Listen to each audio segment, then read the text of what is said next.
Selamat pagi. Program Kaltim Headline pagi edisi hari ini akan menyajikan informasi seputar Kalimantan Timur dan sekitarnya. Bersama saya Fikri Wardana, berikut rangkuman Kaltim Headline hari ini.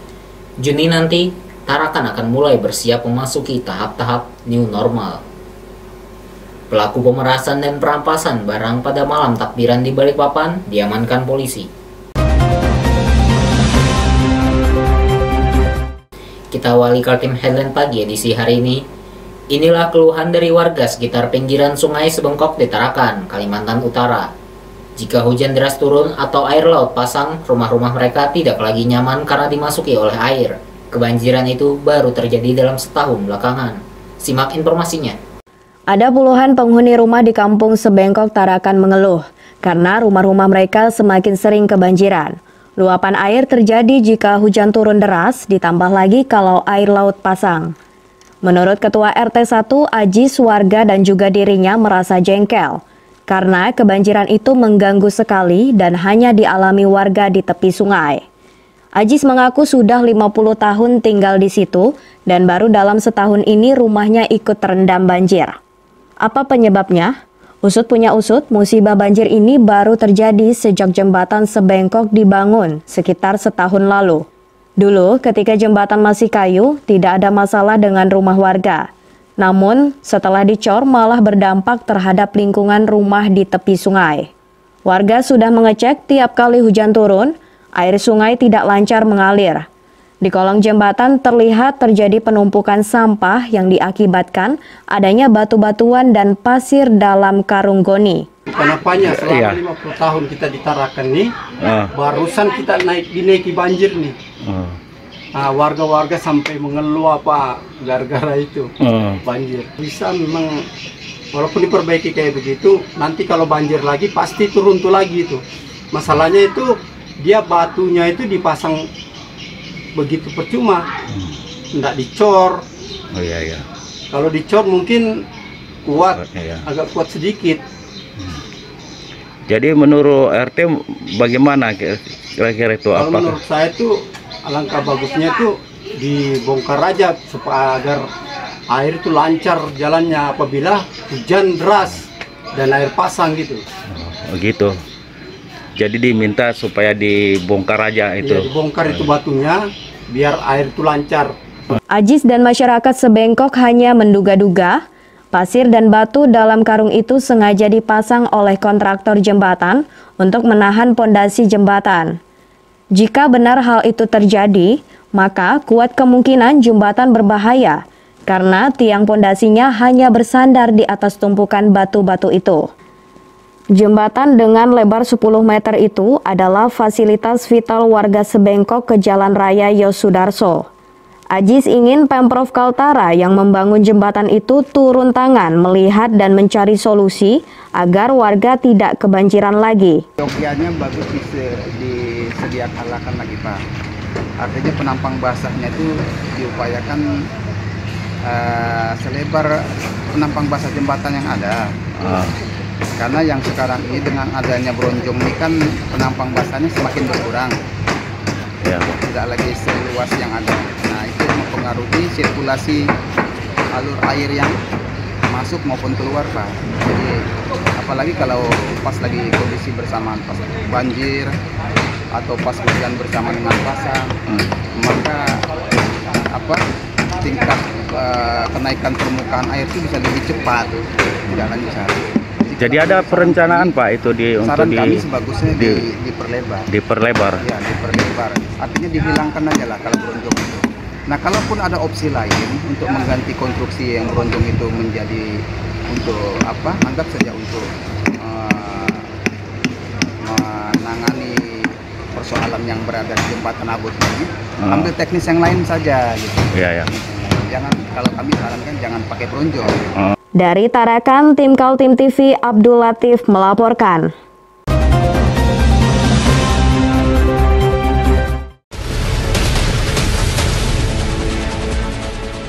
Mari kita memerangi virus corona dengan mematuhi imbauan pemerintah.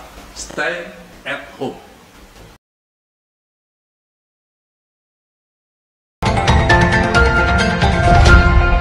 Pemerintah Kota Balikpapan berusaha keras menyemangati warganya untuk berbuat sesuatu dalam melawan COVID-19.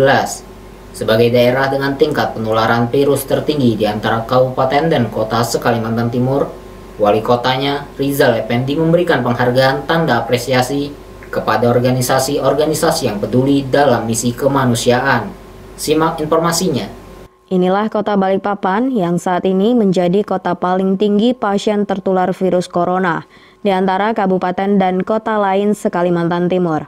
Wali kotanya Rizal Effendi bahkan sempat mewacanakan PSBB atau pembatasan sosial berskala besar karena di kota itu telah ditemukan adanya penularan COVID-19 dengan cara transmisi lokal. Update pertanggal 28 Mei 2020, di Balikpapan total warga yang terkonfirmasi positif terinfeksi virus corona ada 54 orang.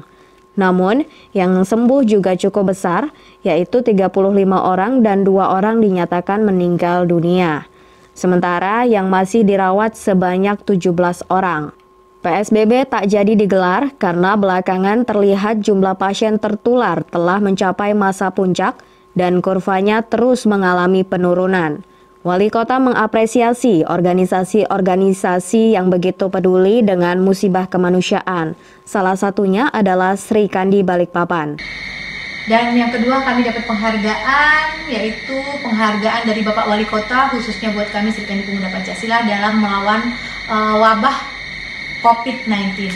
Organisasi Sri Kandi di bawah payung Keluarga Besar Pemuda Pancasila hampir tiap hari turun membantu masyarakat yang terdampak. Mulai dari pembagian makanan instan hingga sembako dan juga penyemprotan disinfektan. Menurut Ketua Sri Kandi Balikpapan, Juli Sinta Novianti, organisasinya bergerak karena didukung oleh Ketua MPC Pemuda Pancasila Balikpapan, Syahril H. Taher.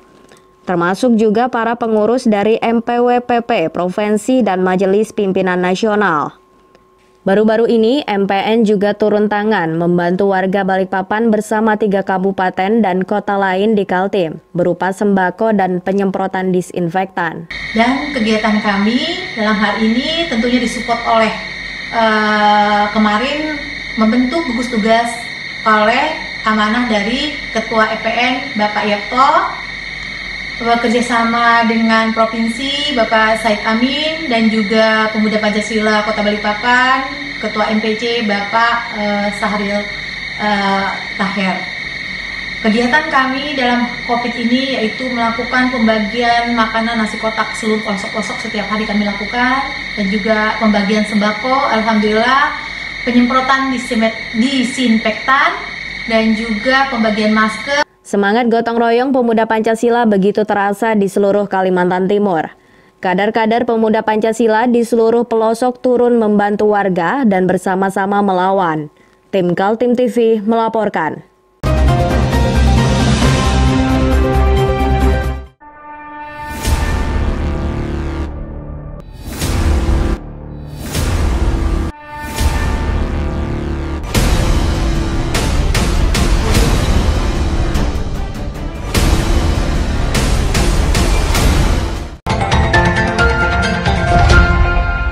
Berita selanjutnya, Kota Tarakan, Provinsi Kalimantan Utara menempuh jalur PSBB atau pembatasan sosial berskala besar untuk menanggulangi COVID-19.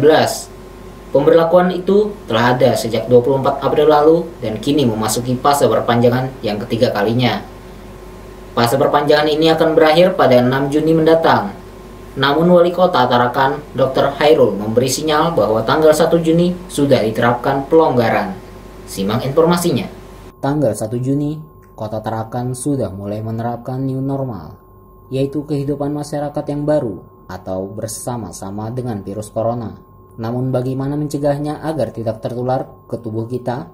Simulasi menuju new normal digelar di Pasar Guser Kota Tarakan. Hadir Kapolda Kalimantan Utara Irjen Pol Indrajit dan Wali Kota Tarakan Khairul serta unsur forum pimpinan daerah. Menurut Kapolda, sebelum penerapan new normal perlu dilakukan edukasi kepada warga, seperti yang dilakukan di Pasar Guser tersebut. Tidak usah tergantung kepada petugas rumah sakit. Pakai masker, tapi kita periksa suhunya. Kalau suhunya sampai lebih dari 37, nanti dibawa ke posko kesehatan, diperiksa. Kalau dia emang sakit flu aja, bukan virus ya, coba. Setelah masuk, mereka sudah memenuhi syarat masuk, nanti ada patroli di petugas nih, ya. Tempat ibadah sudah kita buka. Mungkin sekarang sholat Jumat sudah bisa di masjid ya, Pak Wali, Jumat depan sudah bisa sholat di masjid. Dengan protokol kesehatan. Dengan protokol kesehatan, jaga jarak 1 meter ke samping, 1 meter ke belakang, nggak salah Pak Wali ya. Masih dikasih fatwanya, Pak. Sementara Wali Kota Tarakan, Dr. Hairul mengatakan masih mengevaluasi langkah-langkah berikutnya dalam penanganan COVID-19. Pada tanggal 31 Mei akan dilakukan pertemuan berbagai pihak untuk mengevaluasi situasi yang sudah terjadi. Sehingga selepas rapat evaluasi kemungkinan sudah bisa masuk era new normal. Yang ketiga ini mulai 24 Mei sampai tanggal 6 Juni. Ya, jadi tetapi selalu saya sampaikan kepada media dan juga kepada masyarakat bahwa per 31 Mei nanti kita akan melakukan evaluasi semuanya, walaupun sekarang sudah mulai kita juga melakukan evaluasi secara bertahap, dan insya Allah 1 Juni kita akan umumkan langkah-langkah untuk pelonggaran itu, menghadapi juga nanti the new normal kalau sudah dicanangkan secara resmi oleh Bapak Presiden gitu ya. Tetapi kita sudah mempersiapkan lebih dulu, termasuk hari ini ada simulasi dan sebagainya. Masih dalam rangka PSBB ini kita sudah mulai melakukan pelonggaran ya. Mulai nanti 1 Juni nanti secara resmi tahapannya bagaimana nanti kita umumkan secara detail pada 1 Juni, termasuk tadi di rumah ibadah ya, termasuk juga di sektor ekonomi, termasuk juga nanti di warung, restoran, kafe, termasuk juga nanti di tempat-tempat rekreasi, tempat olahraga, termasuk juga nanti yang terakhir di pendidikan. Nah, itu pendidikan ini yang memang masih jadi perdebatan, tetapi tentu kita akan menganalisa data dan fakta selama 1 bulan ke depan. Selama pelaksanaan PSBB sejak 24 April lalu, akses penumpang kapal ke kota dalam kepulauan itu dibatasi, termasuk kapal Pelni yang tidak boleh menurunkan penumpang, ojek online yang tidak boleh bawa penumpang kecuali antar jemput barang, serta toko-toko dan rumah ibadah yang dibatasi jam bukanya. Wilayah juga nanti ada treatment tersendiri ya.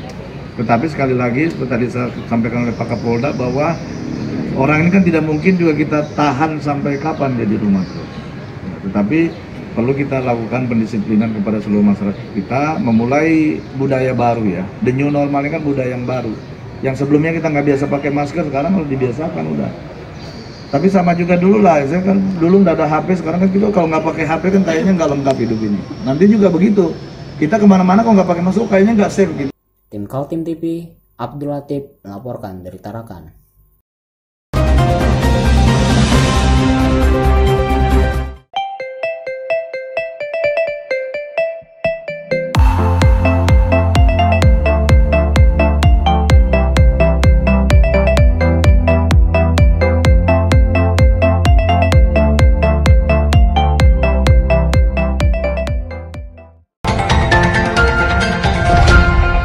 Berita selanjutnya, pasien positif di Kalimantan Timur semakin banyak yang sembuh, kecuali di Berau yang nampaknya baru menapak ke masa puncak. Di kabupaten tersebut, kini jumlah pasien positif terpapar virus corona yang masih dirawat tertinggi dibanding kabupaten dan kota se-Kalimantan Timur yang lainnya. Simak informasinya. Masa-masa puncak penularan virus corona di masing-masing daerah berbeda-beda. Begitu pula yang terjadi di Kaltim, ketika hampir semua daerah mulai mengalami penurunan jumlah pasien positif karena dinyatakan sembuh. Di Berau, jumlah pasien positif yang dirawat masih 32 orang. Jumlah tersebut menjadi yang tertinggi di antara kabupaten kota se-Kalimantan Timur. Jumlah pasien positif yang masih dirawat lainnya per 29 Mei 2020, Kutai Timur ada 23 orang, Balikpapan ada 21 orang, dan Kutai Kartanegara ada 18 orang. Di Kabupaten Berau, pasien yang mengalami penyembuhan terakhir pada 24 Mei lalu yaitu pasien lelaki berusia 51 tahun dengan kode BRU7. Pasien merupakan kasus yang berasal dari klaster Goa dan sudah boleh pulang setelah dirawat di RSUD Abdul Ripai sejak 10 April 2020. Dari jumlah pasien positif di Berau yang berjumlah 34 orang, yang sembuh sudah 2 orang dan yang masih dirawat 32 pasien. PLT Kepala Dinas Kesehatan Kaltim Andi Muhammad Ishak mengakui adanya perbedaan di masing-masing daerah. Di kota Balikpapan dan Samarinda yang semula grafis kurvanya menanjak, kini sudah menunjukkan penurunan. Bahkan di kota Samarinda dan Bontang, masing-masing tinggal 6 orang pasien positif yang menunggu penyembuhan. Meski di Berau baru memasuki masa puncak dan di daerah lain sudah menurun, bukan berarti daerah-daerah lain sudah aman. Sebab bisa saja terjadi transmisi lokal dan orang tanpa gejala sudah berkeliaran di tengah-tengah masyarakat dan pada saatnya akan meledak. Andi Muhammad Ishak mewanti-wanti masyarakat agar tetap waspada dan tetap menjalankan protokol kesehatan. Kunci utama, sekali lagi kami sampaikan bahwa kunci utama yang perlu dilakukan adalah bagaimana kepatuhan dari kita sendiri, terutama masyarakat Kalimantan Timur khususnya dalam kesempatan ini, apabila ingin mengendalikan kasus ini sebaik-baiknya di wilayah kita, maka tidak ada jalan lain bagi kita sebagai pribadi, sebagai masyarakat Kalimantan Timur untuk senantiasa patuh untuk melaksanakan protokol kesehatan, ya, sebagaimana sudah dianjurkan. Karena inilah cara bagi kita saat ini yang efektif bisa kita lakukan secara mandiri sebagai wujud tanggung jawab kita sebagai masyarakat Kalimantan Timur yang ingin berbuat terbaik kepada masyarakat pada Kalimantan Timur dalam rangka untuk menekan dan mengendalikan penularan COVID-19 ini adalah dengan menunjukkan bahwa kita untuk bisa tetap patuh dan disiplin melaksanakan. Sementara update penanganan COVID di Kalimantan Timur per 29 Mei 2020, total jumlah pasien positif 285 orang. Di antaranya 143 orang telah dinyatakan sembuh dan 3 orang meninggal dunia. Sementara yang masih menunggu penyembuhan ada 139 pasien. Tim Kaltim TV melaporkan.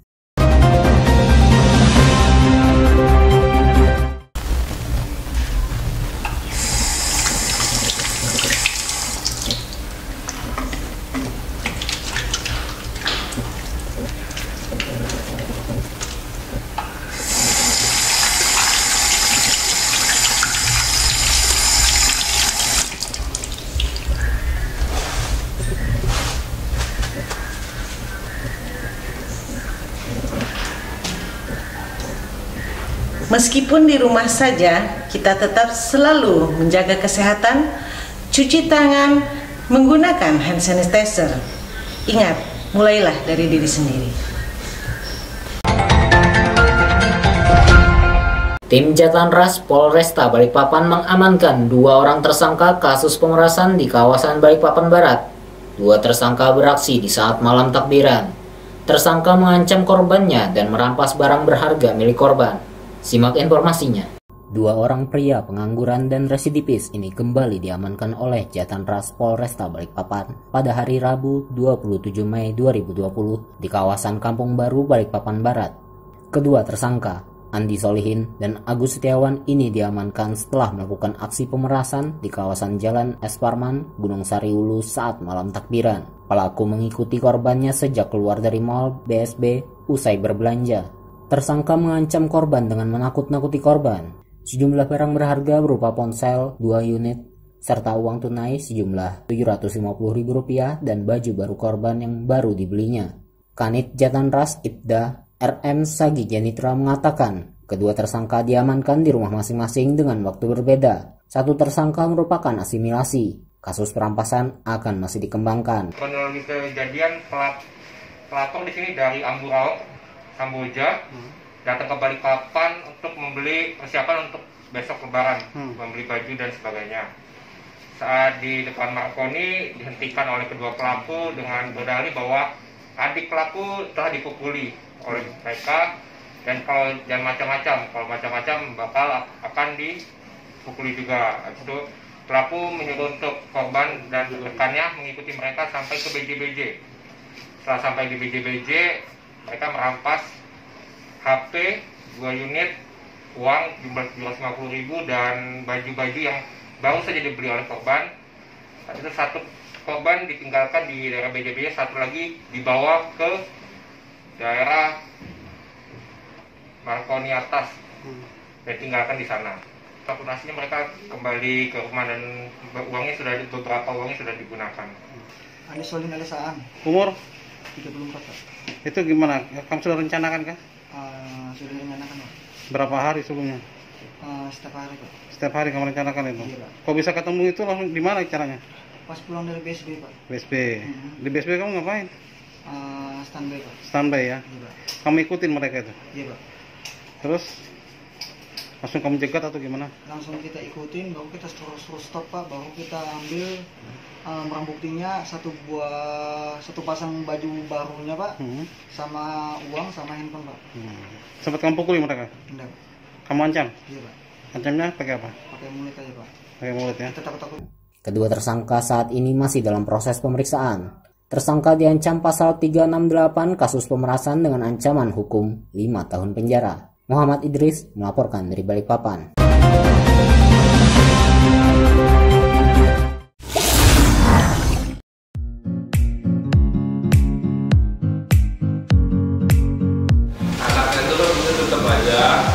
Cara mudah beriklan digital di Kaltim TV.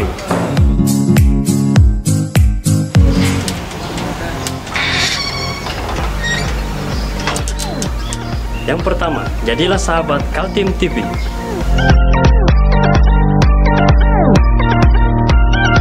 Dengan Rp1.000.000, para sahabat mendapat 20 kali tayang di slot berita kamu.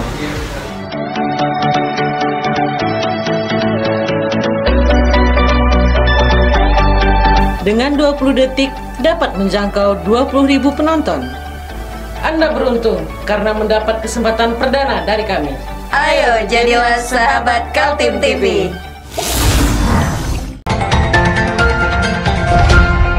Informasi tadi menutup jumpa kita dalam Kaltim Headline Pagi edisi kali ini. Jangan lupa untuk terus mengikuti channel YouTube dan fanpage Facebook Kaltim TV. Saya Fikri Wardana bersama kerabat kerja yang bertugas pamit undur diri.